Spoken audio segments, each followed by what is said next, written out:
The hundreds of stranded residents whose houses were destroyed in a fire in Elekahia Community, Port Harcourt local government area of River State, are calling on Governor Nyesom Wike to assist them. The fire occurred following a suspected kerosene explosion which razed houses and property worth several millions of naira in the densely populated area.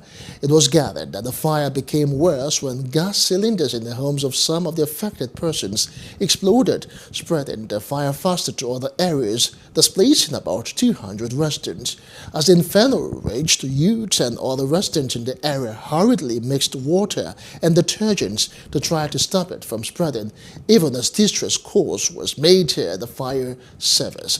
On arrival at about 9 a.m., men of the Federal Fire Service had difficulty assessing the scene due to the compact nature of the houses, including makeshift buildings.